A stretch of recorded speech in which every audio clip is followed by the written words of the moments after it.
भारत ने 22 अप्रैल को होने वाले पहलगाम वाक़े की तहक़ीक़ात अब तक मुकम्मल न होने का एतराफ़ कर लिया। भारतीय वज़ारत ख़ारजा के तर्जुमान रुंधेर जसवाल ने प्रेस ब्रीफिंग के दौरान एक सवाल पर कहा कि पहलगाम हमले की तहक़ीक़ात जारी हैं। भारत ने अपनी तहक़ीक़ात के नताइज का इंतज़ार किए बगैर पहले पाकिस्तान पर इल्ज़ामात लगाए और फिर पाकिस्तान पर मिसाइल और मिलिट्री ड्रोन्स फायर किए, जिनसे कई मासूम शहरी शहीद हो गए।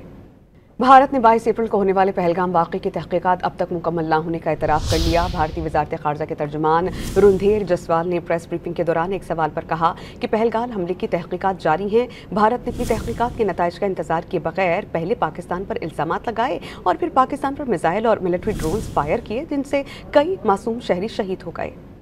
भारत ने 22 अप्रैल को होने वाले पहलगाम वाक़े की तहक़ीक़ात अब तक मुकम्मल न होने का एतराफ़ कर लिया। भारतीय वज़ारत ख़ारजा के तर्जुमान रुंधेर जसवाल ने प्रेस ब्रीफिंग के दौरान एक सवाल पर कहा कि पहलगाम हमले की तहक़ीक़ात जारी हैं। भारत ने अपनी तहक़ीक़ात के नताइज का इंतज़ार किए बगैर पहले पाकिस्तान पर इल्ज़ामात लगाए और फिर पाकिस्तान पर मिसाइल और मिलिट्री ड्रोन्स फायर किए, जिनसे कई मासूम शहरी शहीद हो गए।